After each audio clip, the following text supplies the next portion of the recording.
Sejarah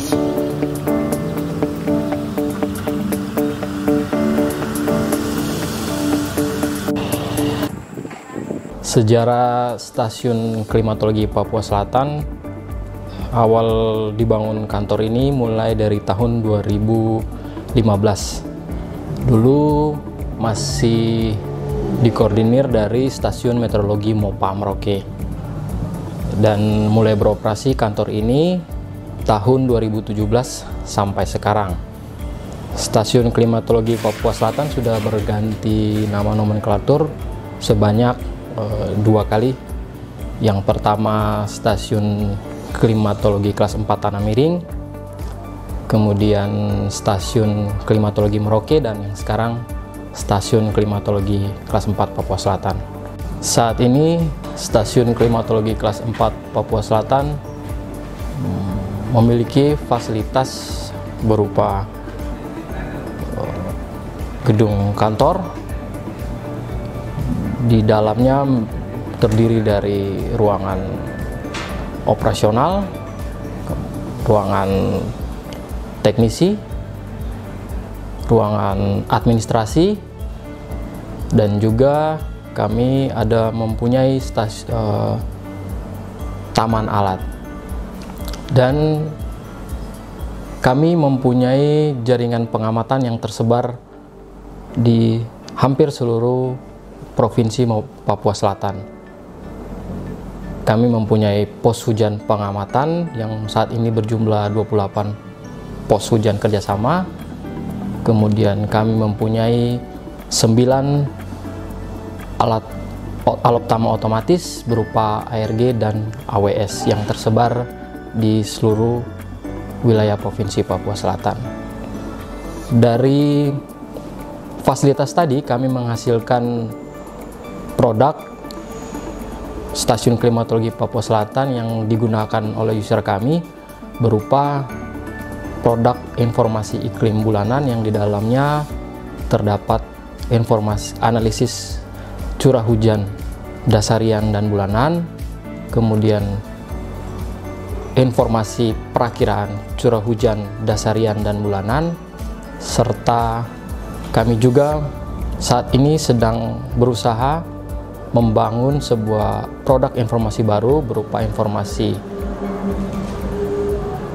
sebaran malaria, kesesuaian iklim terhadap malaria untuk di wilayah Provinsi Papua Selatan, dan kami juga mempunyai peta kesesuaian iklim terhadap hama untuk wilayah Provinsi Papua Selatan. Itu yang sedang kami kerjakan saat ini. Dan kami juga aktif di media sosial. Kemarin saat Rakornas kami mendapatkan penghargaan, walaupun masih juara harapan, tapi kami itu merupakan penghargaan dari BMKG di pusat terhadap kami sebagai peran kami sebagai garda terdepan info BMKG di ujung timur Indonesia.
Kami dari Stasiun Klimatologi Papua Selatan setelah melakukan pengamatan di lapangan, kemudian kami masukkan pada sistem BMKG Soft yang akan terkomunikasikan langsung pada pusat database di BMKG Pusat.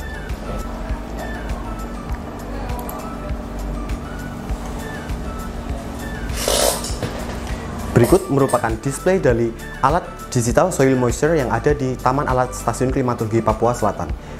Digital soil moisture digunakan untuk mengukur parameter kelembapan tanah dan suhu tanah dengan dibagi 6 profil kedalaman yang berbeda, yaitu 10 cm, 20 cm, 30 cm, 40 cm, 60 dan 100 cm, dan dilakukan pengupdatean data setiap 10 menit sekali.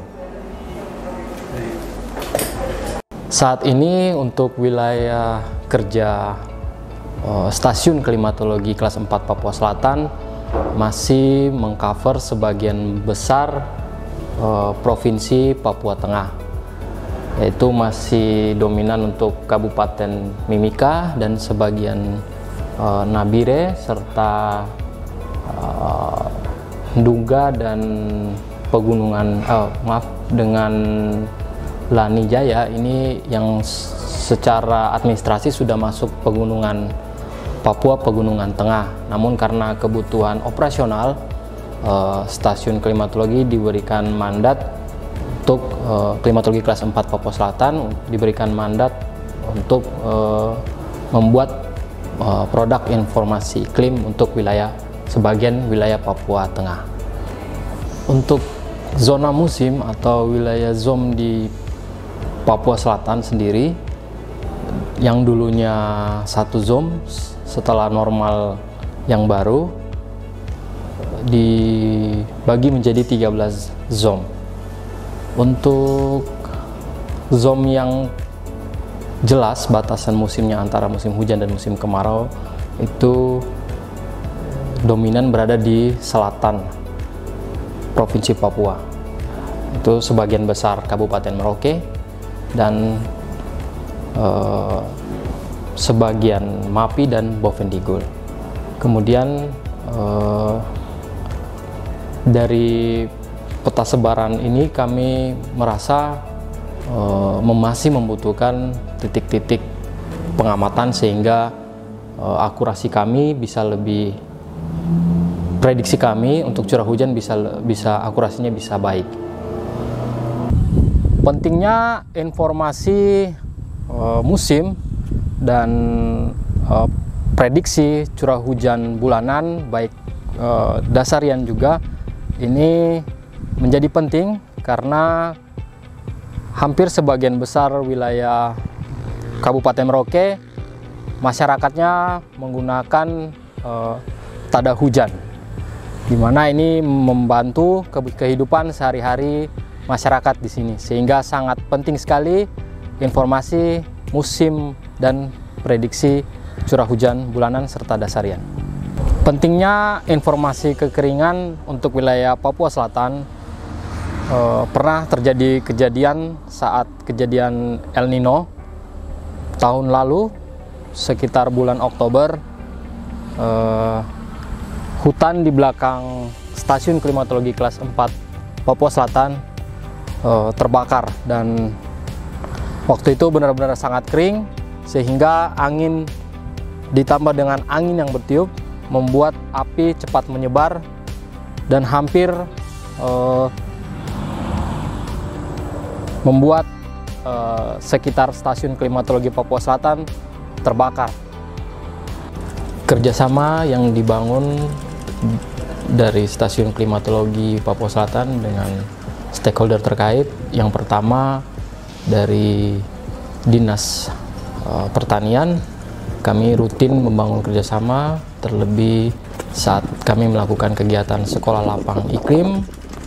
Dari Dinas Pertanian selalu memberikan peserta dan juga sebagai pemateri, dan begitu sebaliknya dari saat Dinas Pertanian menggelar kegiatan dari Dinas Pertanian, khususnya terjun ke lapangan langsung di sawah, itu kami diundang juga aktif terlibat di sana. Jadi kami saling memberikan kontribusi Kemudian kerjasama yang sering kami bangun yaitu dengan pihak Dinas Kesehatan.